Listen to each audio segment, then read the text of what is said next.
இன்னும் கொஞ்சம் நேரம் ஆச்சுன்னா சன் கொஞ்சம் நல்லா இறங்கிடும்.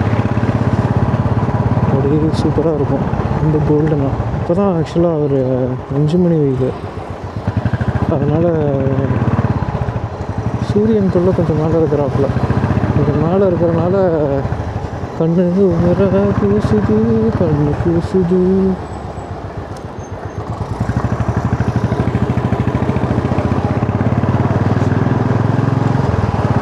இன்னும் கொஞ்சம் இறங்கிட்டாருன்னா இந்த கிளார் அடிக்கிறது கம்மியாகிடும். ஒரு மாதிரி ரவுண்டாக அம்மன் நத்தியில் இருக்கிற பொட்டு மாதிரி ஆயிடும் எல்லோ கலரில். எங்கள் வீட்டு மெத்த மாடியில் சில டைம் சில ஈவினிங்ஸ்லாம் மெயினாக நம்ம சென்னையில் வந்து சன்ரைஸ் தான் பார்க்க முடியும், சன் செட்டை பார்க்க முடியாது. சன்ரைஸுமே நல்லாயிருக்கும். ஆனால் சன்செட்டில் வந்து எனக்கு அந்த சூரியன் என்ன கிட்ட இருக்கிற மாதிரி ஒரு ஃபீல் வரும். நான் சன்செட் பார்த்தே ரொம்ப வருஷம் ஆகிடுச்சு. நான் கடைசியில் கன்னியாகுமரியில் பார்த்துருக்கேன் சன்செட்டை. இங்கேயும் சென்னையிலே கூட பார்த்துருக்கேன். வீட்டு மெத்த மாடியிலேருந்து பார்த்தோன்னா சன்செட் தெரியும் கொஞ்சம் நல்லா. அப்படியே நல்லா அழகாக நல்லா பெரிய ஒரு சர்க்கிளாக அப்படியே ஆரஞ்சிஷாக அப்படியே இறங்கும். வின்டர் டைமில் தெரியாது. இப்போ சன்ரைஸுமே வந்து அந்த கடலை ஒட்டி சன்ரைஸ் வர மாட்டேங்குது. இப்போ கடல்லேருந்து கொஞ்சம் மேலே,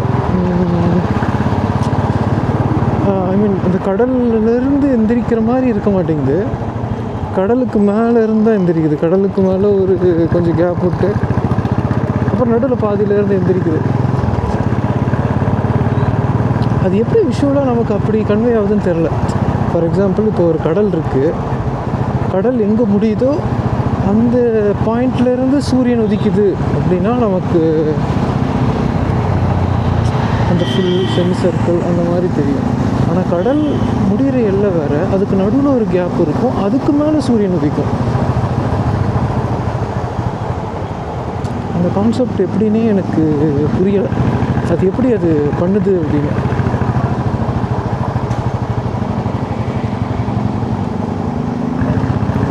நடுவில் எதையாவது ஏதோ இருக்கா, நான் பார்க்காம விட்டுறேன்னா தெரில எனக்கு. என்னங்க ஏதாவது இருக்கலாம் மேபி. இது மேபி சயின்ஸ் தான். பின்னாடி ஏதாவது ஒரு அறிவியல் இருக்கும், நமக்கு தான் ஒன்றும் தெரியல.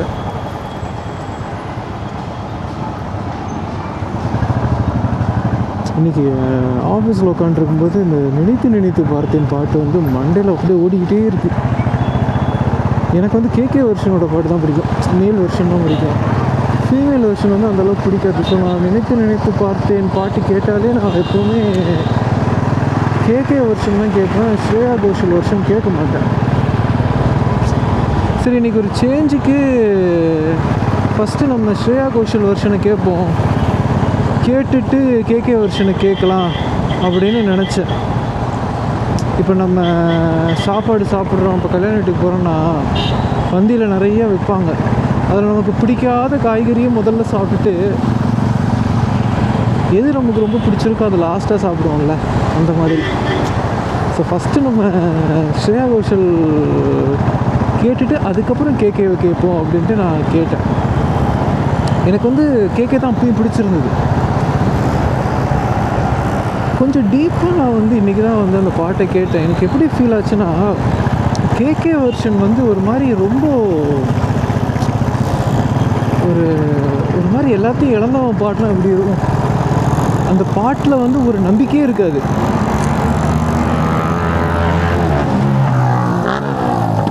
அதெல்லாம் போலீஸ் பிடிக்காது. அதான் அந்த பாட்டில் வந்து ஒரு நம்பிக்கையே இருக்காது கேகே வெர்ஷனில். நினைத்து அந்த பாட்டோட ஸ்டார்டிங்கே ஸ்ரேயா கோஷல் வெர்ஷன் ஸ்டார்டிங்க்கும் அதோட ஸ்டார்டிங்க்கும் கொஞ்சம் டிஃப்ரென்ஸ் இருக்கும். என்ன மாதிரி டிஃப்ரென்ஸ் இருக்குன்னா, லைக் அந்த பாட்டோட ஸ்டார்டிங்கில் ஒரு மியூசிக் வரும். அந்த மியூசிக் எப்படி இருக்குன்னா, ஒருத்தர் இப்போ அழுவ போகிறேன் அப்படின்னா அந்த அழுக்கு ஸ்டார்ட் ஆகிறதுக்கு முன்னாடி கொஞ்சம் கொஞ்சமாக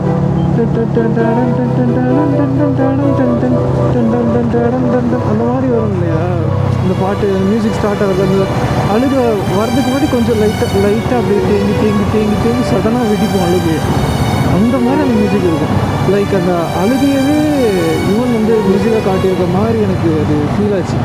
வெறித்தனமாக இருந்துச்சு. அது நான் ஃபஸ்ட் டைம் ஃபீல் பண்ணி கேட்கும்போது, ஓ இது இப்படி இருக்குமோ அப்படின்னு நினச்சி நான் கேட்கும்போது அது வந்து வேறு மாதிரி அது ஹிட் ஆச்சு. அதுக்கப்புறம் ஸ்ரேயா கோஷல் சாங் அந்த ஸ்டார்டிங்கு இந்த ஸ்டார்டிங் அந்த பாட்டு அந்த அழுகிற அந்த மியூசிக் பாட்டு முடிஞ்சதுக்கப்புறம் தான் ஸ்ரேயா கோஷல் ஸ்டார்டிங் இந்த பாட்டோட ஸ்டார்டிங் சிங்க் ஆகும். அதே மாதிரி கேகேவோட அந்த நிறைய வருஷங்கள்லாம் பார்த்திங்கன்னா அந்த பாட்டு ஃபுல்லுமே ஒரு மாதிரி அந்த பாட்டோட லைன்ஸுமே சரி, லிரிக்ஸும் சரி, பாடின விதமும் சரி, எல்லாமே ஹோப்லெஸ்ஸாக இருக்கும். எல்லாத்தையும் இழந்துட்டான், இதுக்கப்புறம் எதுவுமே இல்லை, அந்த மாதிரி போயிட்டுருக்கும். சில லைன்ஸ்லாம் கூட இருக்கும், எப்படின்னா பார்த்து போன பார்வைகள் யாவும் சம்திங் லைக் தட், அந்த மாதிரி வரும்.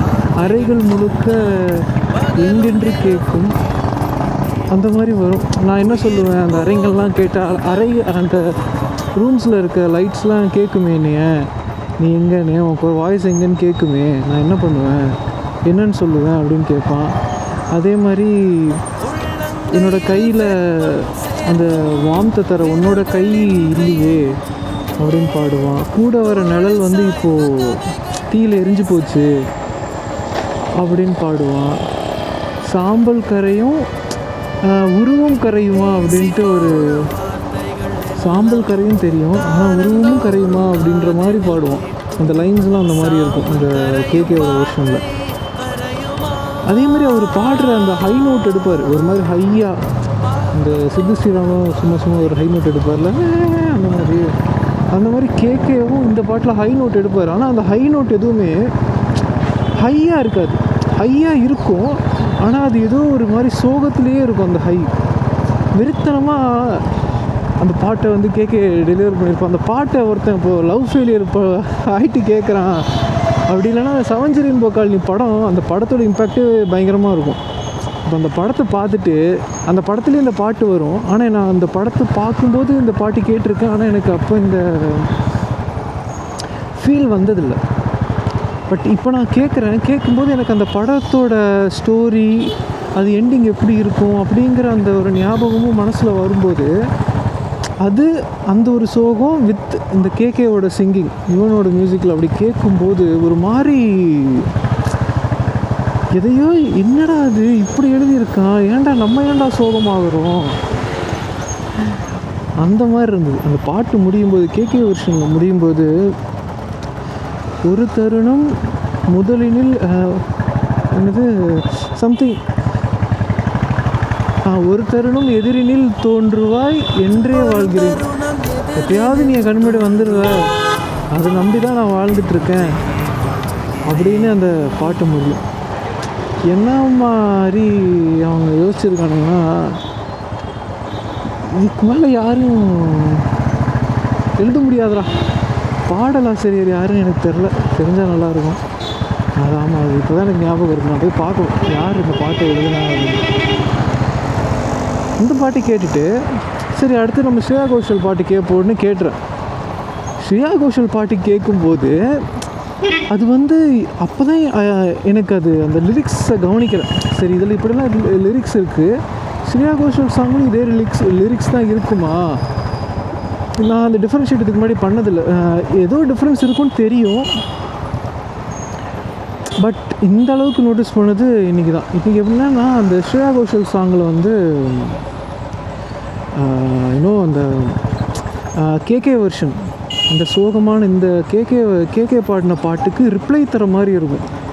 அந்த ஸ்டோரி படி பார்த்தாலே ஃபஸ்ட்டு தலைவர் வந்து தற்கொலைக்கு முயற்சி பண்ணுவார். நம்ம கதிர் தற்கொலைக்கு முயற்சி பண்ணும்போது இந்த சாங் வரும்னு வச்சுக்கோங்களேன். என்கிட்ட எதுவுமே இல்லை, நான் எல்லாத்தையும் இழந்துட்டேன் அப்படிங்கும்போது இந்த சாங் வருது. ஆனால் கிளைமேக்ஸில் அவன் உட்காந்து பேசுவான், அவன் கூட சோனியா அகர்வாலும் உட்காந்து பேசுகிற மாதிரி காட்டுவாங்க. லைக் அவன் திங்க் பண்ணுறான், அவள் கூடவே இருக்கான்னு. அந்த டைமில் சோனியா அகர்வால் பாடுற மாதிரி இருக்கும். ஒரு மாதிரி எப்படி இருக்குன்னா, நம்பிக்கை தர மாதிரி இருக்கும். சோனியா அகர்வாலுங்கிற ஸ்ரேயா கோஷல் பாடுறது வந்து ஒரு மாதிரி நம்பிக்கை தர மாதிரி இருக்கும் அவனுக்கு. இந்த சாம்பல் கரையும் உருவம் கரையுமா அப்படின்னு கேகே வெர்ஷனில் இருக்கிறதுக்கு ஸ்ரேயா கோஷலில் ஒரு ரிப்ளை வரும். எப்படின்னா லைக் அதே லைனை ஸ்ரேயா வெர்ஷனில் வந்து ஒரு மாதிரி பாடியிருப்பாங்க. எப்படின்னா சாம்பல் கரையும் என் உருவம் வந்து உன் கண்ணுக்குள்ளாரே வாழ்ந்துட்டுருக்கோம் அப்படின்னு பாடியிருப்பாங்க. அதே மாதிரி கேகே வெர்ஷன் இருக்கு இல்லையா, அதில் வந்து என் கையில் வார்ம்த்து தர உன்னோட கை வந்து இல்லை அப்படின்னு சொல்லும்போது, என் கையில் இருக்க உன் கை எனக்கு தர வார்ம்த்து வந்து இப்போ இல்லை என் உள்ளங்கையில். அதாவது அவள் கையை நான் பிடிக்கும்போது எனக்கு ஒரு ஹீட் ஃபீல் ஆகும், ஒரு மாதிரி வார்மாக இருக்கும். அது இனிமேல் இருக்காது, இல்லை அது எங்கே அந்த மாதிரி இருக்கும் கேகே வெர்ஷனில். சோனியா அகர்வால் அது இங்கே தான் இருக்குது அப்படின்னு பாடுவாங்க. அந்த லைன் அது ரெண்டையுமே வந்து கனெக்ட் பண்ணி அந்த பாட்டு கேட்டுட்டு கேகே வெர்ஷன் பாட்டு கேட்டுட்டு இங்கே பாருங்க, ஹேண்ட் பிரேக்கு கூட போட தெரியாது அவனுக்கு. எதுக்கு தான் வண்டி ஓட்டுறானுங்களோ. அதான் இப்போ கேகே வெர்ஷன் பாட்டை கேட்டுட்டு லைக் ஸ்ரேயா கோஷல் வெர்ஷன் கேட்கும்போது அவ்வளோ நல்லா இருந்துச்சு. அது ஃபஸ்ட்டு டைம் நான் ஃபீல் பண்ணி கேட்குறேன். எனக்கு வந்து லாஸ்ட்டாக ஒரு மாதிரி அழுகு ட்ரிகர் ஆகிடுச்சு டபக்குன்னு.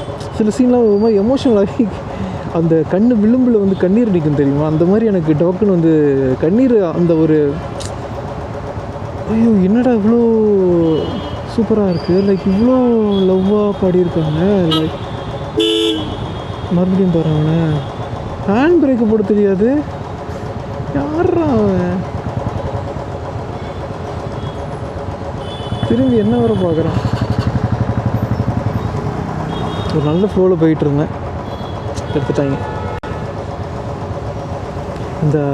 அந்த கேகே வெர்ஷனில் முதல் கனவு முடியும் முன்னமே தூக்கம் கலைந்ததேன்னு நடுவில் வரும் பாட்டு, நடுவில் முடியும். கேகே பாடுவோம் லைக் இதெல்லாம் சொல்லிவிட்டு அறைகள் நம்ம பேசி போன மரத்துக்கடியில் பேசிகிட்டு இருப்போம். அங்கே இருக்க இலைங்கள்லாம் கேட்கும் நீ எங்கேன்னு, நான் என்னென்னு சொல்லுவேன். அந்த மாதிரி கேகே வெர்ஷனில் இருக்கும். ஸ்ரேயா கோஷல் வெர்ஷனில் எப்படி இருக்குன்னா, அந்த மரத்துக்கடியில் பூக்களோட வாசம் மாதிரி நான் அந்த இடத்துல என்னோடய நினைவுகள் இருக்கும், அந்த மாதிரி பாடியிருப்பாங்க. அதே மாதிரி இப்போ அந்த ரூம்ஸ், அந்த காலேஜ் ரூம்ஸ்குள்ளார இல்லை வீட்டுக்குள்ளார பேசும்போது அந்த செவுருங்கள்லாம் கேட்கும் நான் எங்கே அப்படின்னு. அந்த மாதிரி கேகே பாடியிருப்பாங்க. கேகே வெர்ஷனில் வந்து இந்த மாதிரி இருக்கும். லைக் ரூம்ஸ்லாம் வந்து கேட்குமே, இங்கே ஒருத்தி வாய்ஸ் இருந்தது, அவள் இப்போ எங்கே, நான் என்னன்னு சொல்லுவேன் அப்படின்ற மாதிரி கேகே வெர்ஷனில் இருக்கும். அதுக்கு வந்து ஸ்ரேயா கோஷல் வெர்ஷனில் வந்து லைக் என்னோட அந்த வளையலோட ஒளி மாதிரி அது எப்போவுமே அந்த ரூமில் இருக்கும். ஆனால் எனக்கு அது அந்த லைன் எனக்கு ஆக்சுவலாக புரியலை. வளையல் உடஞ்ச ஒளி அப்படின்னு வருது. அது அந்த மாதிரி நான் அது வரைக்கும் அது எனக்கு கொஞ்சம் புதுசாக இருந்தது மீன்ஸ் அது கேட்டதில்லை. அது என்ன வளையல் உடஞ்ச ஒளி எப்படி அவ்வளோ நாளைக்கு இருக்கும், அந்த மாதிரி தான் இருந்தது. பட் அது நல்லா இருந்தது கேட்கும்போது பாட்டோட. என் அழுகை எந்த இடம் ட்ரிகர் பண்ணிச்சுன்னா, பாட்டு முடியும் போது கேகே வெர்ஷனில் அதை நான் சொன்னேன்ல, ஒரு தருணம் எதிரில் தோன்றுவாய் என்றே வாழ்கிறேன்னு முடியும். அந்த ஒரு தருணம் எதிரினில் தோன்றுவாய் என்றே வாழ்கிறேன், அவ்வளோதான் பாட்டு. அதோட அப்ரப்டாக கட் ஆகிரும். அதுக்கப்புறம் ஒரு மியூசிக்கு எதுவுமே வராது. ஒரு மாதிரி ரொம்ப சேடாக இருக்கும் அந்த வெர்ஷனு. அந்த லைனுக்கு ஸ்ரேயா கோஷல் வெர்ஷனில் ஒரு ரிப்ளை வரும், ஒரு தருணம் என்னடா தோளா, என்னடா நீ என்னடா ஒரு மூமெண்ட்டு வருவேன்னு பேசிக்கிட்டு இருக்க, நான் எப்போவுமே உன் கூட தான் இருக்கேன் அப்படின்னு என் பாட்டுக்கு வந்துக்கிட்டே இருக்கான். பார்த்துருக்கேன், சிக்னல் ரெட்டில் போட்டிருக்கு. அதான் அந்த ஒரு தருணம் என்னடா காதலா உன்னுள் வாழ்கிறேன், நீ ஒரு தருணத்துக்காக ஏன் வெயிட் பண்ணுற, நான் எப்போவுமே உன் கூட தான் இருக்கேன். அந்த மாதிரி ஸ்ரேயா கோஷல் வெர்ஷன் வந்து முடியும். அந்த லைன் தான் நான் ஃபஸ்ட்டு டைம் அந்த இந்த பாட்டுக்கு இப்படி தான் இது ரிப்ளை பண்ணுற மாதிரி வெர்ஷன் போல் நல்லா இருக்கே ஒவ்வொரு லைனும் அப்படின்னு நான் கேட்டு ஃபீல் பண்ணி வந்து லாஸ்ட்டில் ஸ்ரேயா கோஷல் ஒரு தருணம் என்னடா தோளா உன்னில் என்றும் வாழ்கிறேன் அப்படின்னு முடிக்கும்போது என் கண்ணில் டபக்குன்னு ஒரு கண்ணீர் ஒரு மாதிரி டபக்குன்னு அப்படி தேங்கி நிற்கும் தெரியுமா? வரல, கண்ணீர் வரல, ஆனால் ஜஸ்ட்டில் நிற்கிது. என்ன மாதிரி பாட்டு எழுதியிருக்கானுங்க. என்னால் ஒரு 2 நாளைக்கு எனக்கு இந்த பாட்டுங்களே தான் மனசு இப்போ ரிப்பீட் மோட்டில் போயிட்டுருக்கேன். நான் இந்த பாட்டை திரும்ப திரும்ப திரும்ப கேட்டுட்ருக்கேன். ஒவ்வொரு தடவையும் கேட்கும்போதுமே இந்த மாதிரி ஒரு பெர்ஸ்பெக்டிவில் நான் அந்த பாட்டை ஃபஸ்ட் டைம் கேட்டுட்டு அதுக்கப்புறம் நான் கண்டினியூஸாக கேட்குறேன். எனக்கு எல்லாமே ஒரு மாதிரி புதுசு புதுசாக இருக்குது. அதே மாதிரி ஒரு மாதிரி சோகமாக தான் இருக்குது இந்த பாட்டை கேட்கும்போது. ஆனால் அந்தளவுக்கு நான் சோகமாக இல்லை, இருந்தாலும் இந்த பாட்டு கேட்கும்போது எனக்கு ஒரு மாதிரி சோகமாக இருக்குது.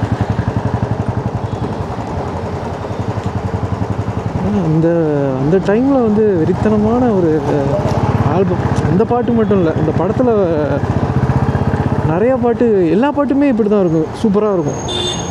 இன்னொரு பாட்டு இருக்கும் நல்லா, இது போர்க்களமா,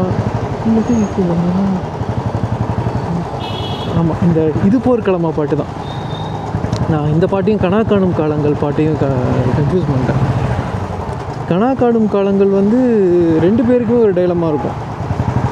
ஹீரோயினுக்கும் ஒரு மாதிரி ஐயோ லவ் பண்ணுறோமா இல்லையா அந்த மாதிரி இருக்கும். இவன் கண்டிப்பாக லவ் பண்ணிட்டு தான் இருக்கான், ஆனால் அவன் லவ் பண்ணலன்னு சொல்லிட்டு இருப்பான் அந்த டைமில்.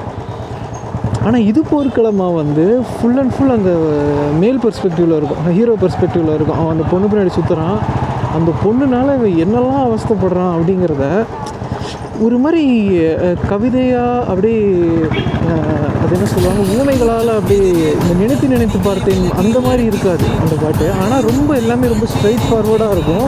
எல்லா லைனுமே ரொம்ப ரிலேட்டபுளாக இருக்கும். உன்னை பார்க்குறதுக்காக நான் வந்து நிற்கிறேன், என்னை தூங்க விட மாட்டேங்கிறேன், அந்த மாதிரி லைன்ஸ்லாம் இருக்கும். அது ரொம்ப ஒரு மாதிரி அந்த பாட்டோட பீட்டே வந்து அந்த மாதிரி ஒரு மாதிரி டக்குன்னு போகும். அந்த லைன்ஸுமே வந்து எப்படி சொல்கிறது, நல்லாயிருக்கும். ஆக்சுவலாக அந்த லைன்ஸும் ஒரு மாதிரி நமக்கு ரிலேட் ஆகிற மாதிரி இருக்கும். இப்போ அந்த டைம் பீரியடில் நீங்கள் ஸ்கூல் படிச்சுட்ருக்கீங்க, காலேஜ் படிச்சுட்ருக்கீங்க அப்படின்னா உங்களுக்கு பயங்கரமாக ரிலேட் ஆகும். ஏன் இப்போ கூட எனக்கு தெரில, இப்போ ரிலேட் ஆகுமான்னு தெரில. ஏன்னா இந்த ஜென்ரேஷன் நான் வாழ்ந்ததில்லை இந்த சென்ஸ். இந்த ஜென்ரேஷனோட experience towards love and affection, infatuation எல்லாமே டிஃப்ரெண்ட்டாக இருக்கும்னு நினைக்கிறேன். ஏன்னா ஆஸ் அ 90s கிட் நான் காலேஜ் படிக்கும்போது தான் என் கையில் ஃபோனே வந்துச்சு. ஸோ காலேஜ் படிக்கும்போது என் கையில் ஃபோன் வரல, அது வேறு விஷயம். காலேஜ் செகண்ட் இயர் முடிக்கும்போது என் கையில் வந்து ஃபோன் வந்துச்சு. செகண்ட் இயர் படிக்கும்போது என் கையில் phone with full internet access, அந்த இன்ஸ்டாகிராம், ஃபேஸ்புக் அதெல்லாம் எனக்கு ஆக்சஸபிள் ஆச்சு. அதுக்கு முன்னாடி வரைக்கும் எல்லாமே நெட் சென்ட்ரு, ஜிமெயிலு, ஃபேஸ்புக் சேட்டு. நான் ஆர்குட்லாம் யூஸ் பண்ணதில்லை. ஆனால் நான் நெட்டு, இந்த இன்டர்நெட்டுங்கிற ஒரு சர்க்கிள்குள்ளே வரும்போது ஆர்குட் அழிகிற டைம் அது. அந்த டைமில் தான் நான் ஆர்குட் அழிகிற டைமில் நான் இன்டர்நெட்டுக்குள்ளே வந்தேன். ஃபேஸ்புக் வந்து அப்போ தான் பூம் ஆக ஆரம்பிச்சது. எங்கள் வீட்டில் எனக்கு ஃபோன்லாம் வாங்கி தர மாட்டாங்க, வாங்கி யூஸ் பண்ணதும் இல்லை. அந்த டைமில் அந்த டெக்னாலஜி அந்தளவுக்கு இல்லை. அப்போல்லாம் அந்த நோக்கியா கீபேட் ஃபோனே பெரிய விஷயம். ஸோ அந்த பாட்டுலாம் எனக்கு கேட்கும்போது கொஞ்சம் அவன் ஃபீல் பண்ணுறது அந்த ஒரு ரிலேட் ஆகும். ஆமாம்ல, இப்போலாம் நம்ம இப்படிலாம் இருந்திருக்கோம்ல, இந்த மாதிரிலாம் பசங்க சொல்லியிருக்கானுங்களே, இந்த மாதிரி ஃப்ரெண்ட்ஸ்லாம் பேசியிருக்கோமே அப்படின்னு எனக்கு ரிலேட் ஆகும். இப்போ இருக்கிற பசங்களுக்கு ஆகுமான்னு எனக்கு ஷூராக தெரியல. ஸோ இட்ஸ் வெரி குட் சாங்னா மறுபடி கேட்கணும் போலவே இருக்கிற சாங். இப்போ கூட எனக்கு அந்த பாட்டு கேட்கணும் போலவே இருக்குது. அந்த லைன்ஸ்லாம் எனக்கு அந்தளவுக்கு ஞாபகம் இல்லை, பட் எப்படி அதோட தீம் எப்படி, லைக் என்ன மாதிரி அது கன்வே பண்ணுது, என்ன மாதிரி மெசேஜை கன்வே பண்ணுறங்கிறத அந்த ஐடியா எனக்கு மண்டைக்குள்ளே இருந்தாலும் எக்ஸாக்ட் தீம் என்ன அப்படிங்கிறது எனக்கு தெரியல, டு பி ஃப்ராங்க். ஞாபகம் மறந்து அதிகமாகிடுச்சு. அந்தளவுக்கு வயசாகல, இருந்தாலும் என்னத்தை பண்ண. வீட்டுக்கு வேறு காய்கறி வாங்கிட்டு வர சொன்னாங்க, காய்கறி வாங்க போனாங்க. இங்கே கொஞ்சம் சீக்கிரமாக கிளம்பிட்டாங்க, ஒரு அஞ்சரைக்கு கிளம்பிட்டாங்க. அதனால தான் பெரிய டிராஃபிக் இல்லை. எப்பவும் போல் ஒரு 5:45 அப்படி கிளம்புனோன்னா இது டிராஃபிக் இருக்கும். அதேமாதிரி ஆப்போசிட்லேருந்து வர்றதில்ல, ஸோ அதனால எனக்கு பெருசாக டிராஃபிக் இல்லை.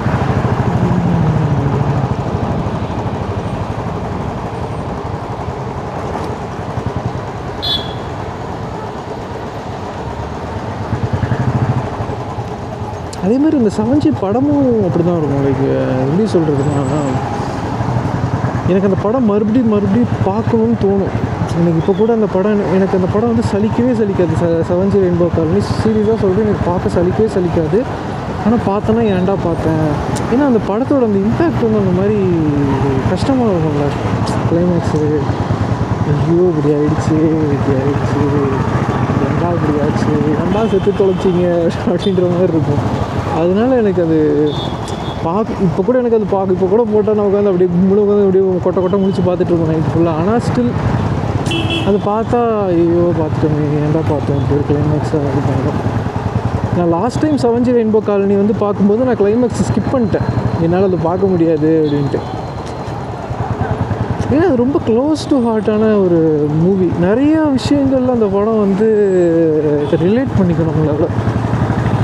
அவனோட லைஃப் ஸ்டைலு, அவன் எப்படி வாழ்ந்துக்கிறான், அவன் என்னென்னலாம் ஆக்டிவிட்டீஸ் பண்ணிக்கிட்டு இருந்தான் சோனியா அகர்வாலை பார்க்குறதுக்கு முன்னாடி, அதுக்கப்புறம் அவன் பார்த்ததுக்கப்புறம் என்னெல்லாம் சேஞ்ச் ஆனான், அந்த ஒரு அவனோட அந்த ஒரு கேரக்டர் இருக்குல்ல, லைக் அவன் மாறும் இல்லையா.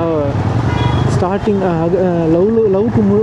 லவ் பண்ணுறதுக்கு முன்னாடி ஒரு மாதிரி பொறுக்கி மாதிரி சுற்றிக்கிட்டு இருப்பான், எல்லா பொண்ணுங்களையும் பார்த்துக்கிட்டு எல்லா ஆன்டிஸையும் பார்த்துக்கிட்டு ஒரு மாதிரி அந்த ஒரு டீனேஜ் பசங்களோட ஒரு ஒரு ஒரு காப்பி, அந்த ஒரு டிட்டோ காப்பி அந்த மாதிரி இருப்பான். அதுக்கப்புறம் வளர இல்லை, சோனியா அகர்வாலை பார்க்க வர மெச்சூரிட்டி இருக்குல்ல, அது வந்து ஓகே நம்ம லவ் பண்ணுறோம், இனிமேல் லவ் பண்ண பின்னாடி தான் சுற்றணும், அவளை யாரா கரெக்ட் பண்ண போகிறா, அவ்வளோ நம்ம ஏதாவது அதை எவன்லாம் காம்படிஷன் அவனை துரத்தி விடணும்.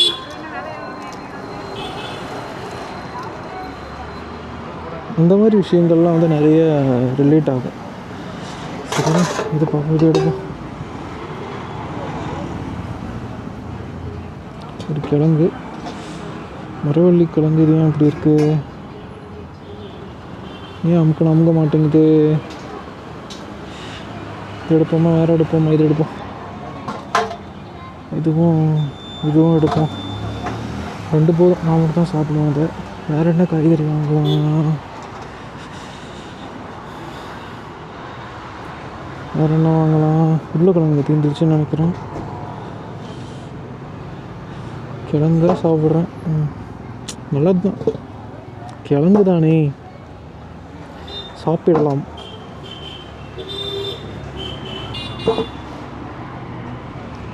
அடிக்கடி வெண்டைக்காய் தான் செஞ்சிடும். வெண்டைக்காய் வேண்டாம், பூண்டு இல்லை வீட்டில்.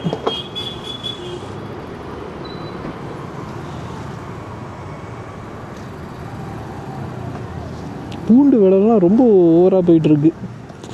போன தடவை வாங்கும்போதெல்லாம் 1/4 கிலோவே ஐ திங்க் சம்திங் அரௌண்ட் 200 300 வந்துச்சு.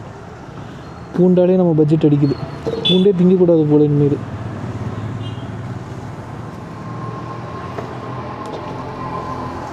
பூண்டு, சின்ன வெங்காயம் இருக்குது, ஃப்ரூட்ஸ் எல்லாம் இருக்கும்னு நினைக்கிறேன். வாழைக்காய் 2 எடுப்போம். அதாவது உருளைக்கிழங்கு வாழைக்காய் பெஸ்ட்டு பொரியல். இட்ஸ் ஈக்குவல் டு நான்வெஜ் மாதிரி எனக்கு. வேறு என்ன எடுப்போம், வேறு என்ன காய், கத்திரிக்காயெலாம் வேண்டாம், எனக்கு பிடிக்காது. அவளுக்கு பிடிக்காது, எனக்கு பிடிக்காது. So it's avoided. முட்டைக்கோஸ் எடுப்போமா, ஃப்ரைட் ரைஸ் செய்ய நல்லாயிருக்கும். குட்டியாக முட்டைக்கோஸே இல்லையே. சரி அப்புறம் எடுப்போம் முட்டைக்கோஸ். கீரை கீரை கீரை கீரை காலையில் வாங்கிக்கலாம். ரொம்ப பழசாக இருக்குது கீரை. பழசாக இல்லை, ஒரு மாதிரி வாடி போன மாதிரி ஆயிடுச்சு.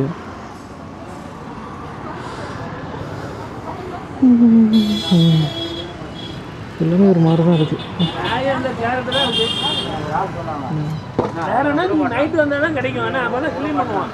இப்போ அந்த பசங்களே கிடையாது, யாருமே இல்லை, ஒரு ஆள் தான். நீ அப்படி கிடையாது, நீ மாற்றி பேசிக்கிறீங்க. நான் எல்லா டம்ளர் மாற்றி பேசிக்கிறேன். வேற தப்பு சொல்லி தான் எனக்கு தெரியும். சொல்லலாம், நான் சொல்லக்கூடாது. அது எப்படி சொல்லலாம்? ஃபேன் இதாது அடுத்து கேட்ட எடுக்க போதில்லையா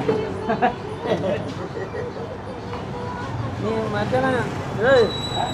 மத்தியானம் நீ பேர்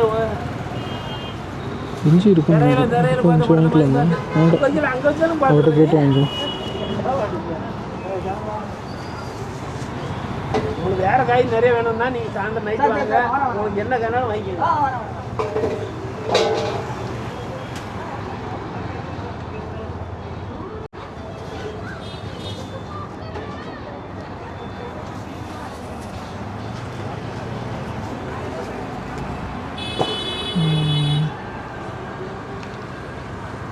இந்தாங்க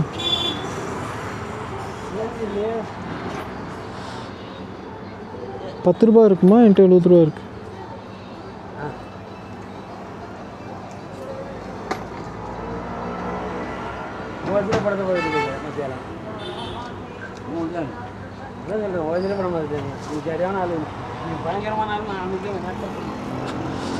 முட்டையும் பன்னீர் வாங்குவோமா? பன்னீர் சாப்பிட்லான்னு நினச்சேன். நேற்றே பன்னீர் வாங்கலாம்னு நினச்சேன்.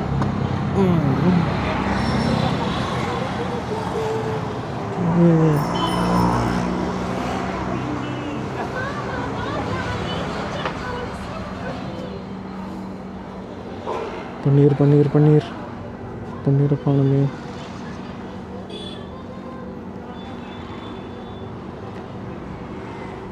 அக்ஷயா கலப்பாவா? மில்கி மிஸ்ட் இல்லையோ?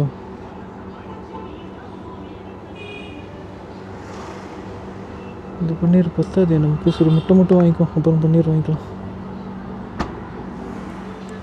அக்கா ஒரு சின்ன கவர் இருங்க. எங்கே இருக்குது? இதுலையா? இதில் இருக்கா?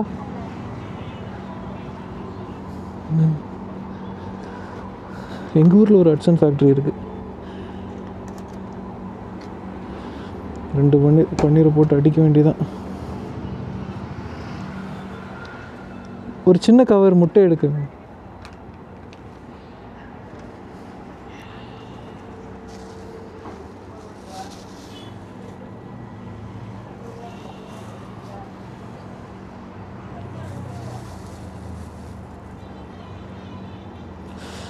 மூணு. ஐயோ 5 6 7 8 9 10.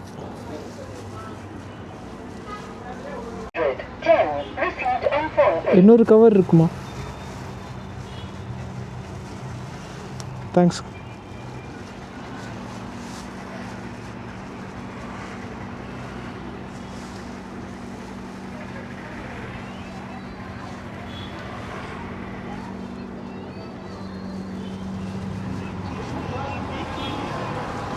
தேவையில்ல இன்னொரு கவர் வாங்கிட்டோமா?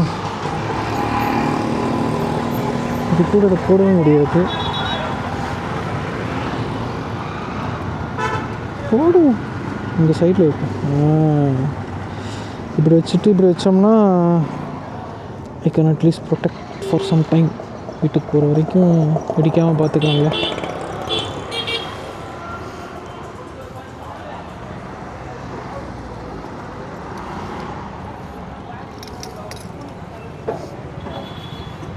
பைக் ஓட்டுனா ஒரு ஃப்ளெக்சிபிலிட்டி இருக்குதான் இல்லை? ஜஸ்ட் முட்டையில் அடிச்சிருக்கோம். வண்டி செல்ஃப் ஸ்டார்ட் வந்து போயிடுச்சு. சரி பண்ண வந்து 5000 ஆகும்னாங்க.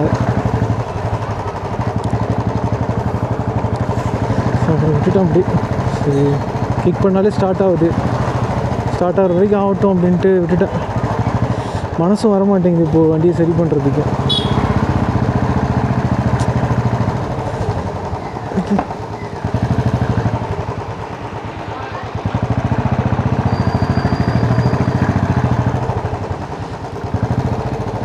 மஹேந்திராவை பார்த்தாலே எனக்கு இப்போல்லாம் வெயிட்டிங் பீரியட் தான் ஞாபகம் வருது.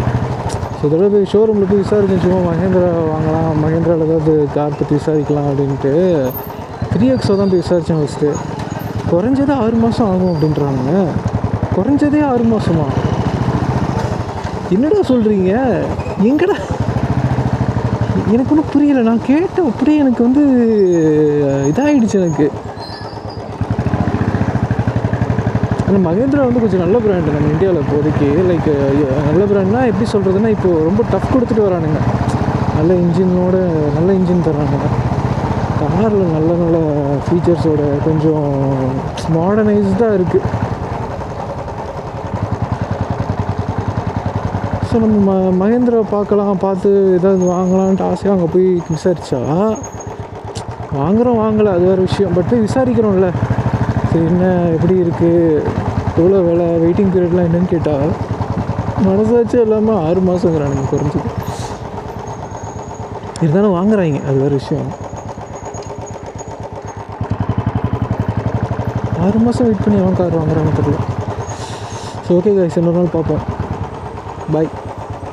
நாளைக்கு வீடியோ போடுறது டவுட்டு தான், மண்டே பார்ப்போம்.